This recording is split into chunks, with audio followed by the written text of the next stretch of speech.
ನಮಸ್ಕಾರ ಸ್ನೇಹಿತರೆ, ಮತ್ತೊಮ್ಮೆ ಎಲ್ಲರಿಗೂ ನವರಾತ್ರಿ ಹಬ್ಬದ ಶುಭಾಶಯಗಳು.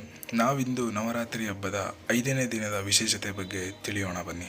ಈ 5ನೇ ದಿನವಾದ ನವರಾತ್ರಿಯನ್ನು ಸ್ಕಂದಮಾತಾ ದೇವಿಗೆ ಅರ್ಪಿಸಲಾಗಿದೆ.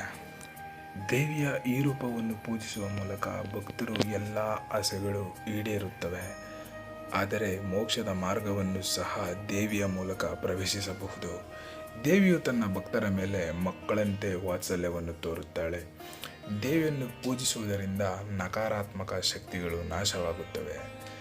ತಾಯಿಯನ್ನು ನೆನಪಿಸಿಕೊಂಡರೆ ಮಾತ್ರ ಅಸಾಧ್ಯ ಕಾರ್ಯಗಳು ಸಾಧ್ಯ. ಕಾರ್ತಿಕೇಯನ ತಾಯಿಯಾದ ಕಾರಣ ದೇವಿಯ ಈ ರೂಪ ಸ್ಕಂದಮಾತಾ ಎಂಬ ಹೆಸರು ಬಂದಿತು.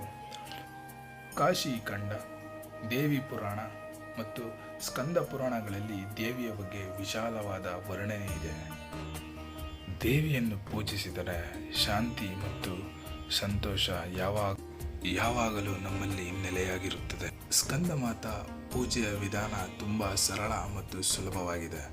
ಮೊದಲನೆಯದಾಗಿ ನೀವು ಪೂಜೆ ಮಾಡಲು ಸ್ವಚ್ಛವಾದ ಸ್ಥಳವನ್ನು ಆರಿಸಿಕೊಂಡು ಅಲ್ಲಿ ಮಾತಾ ದೇವಿಯ ವಿಗ್ರಹ ಅಥವಾ ಚಿತ್ರವನ್ನು ಸ್ಥಾಪಿಸಿಕೊಳ್ಳಿ. ಪೂಜೆಯ ಮೊದಲು ಕಳಶವನ್ನು ಸ್ಥಾಪಿಸಿ, ಕಳಶದ ಸುತ್ತ ಅಕ್ಕಿಯನ್ನು ಏರಿಸಿ, ದೀಪವನ್ನು ಹಚ್ಚಿ ಅದರ ಬೆಳಕಿನಿಂದ ಇಡೀ ಸ್ಥಳವನ್ನು ಬೆಳಗಿಸಿ. ಸ್ಕಂದಮಾತಾ ದೇವಿಯನ್ನು ಪೂಜಿಸುವ ಸಮಯದಲ್ಲಿ ದೇವಿಗೆ ಬಿಳಿ ಹೂವಿನ ಮಾಲೆಯನ್ನು ಅರ್ಪಿಸಿ.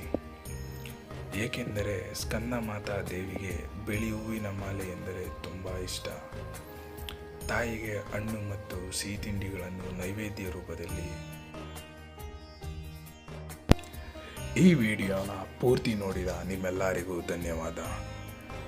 ಇನ್ನಷ್ಟು ಇದೇ ತರಹದ ವಿಡಿಯೋಗಳಿಗಾಗಿ ನಮ್ಮ ಚಾನಲ್ಗೆ ಸಬ್ಸ್ಕ್ರೈಬ್ ಮಾಡಿಕೊಳ್ಳಿ ಎಂದು ವಿನಂತಿ.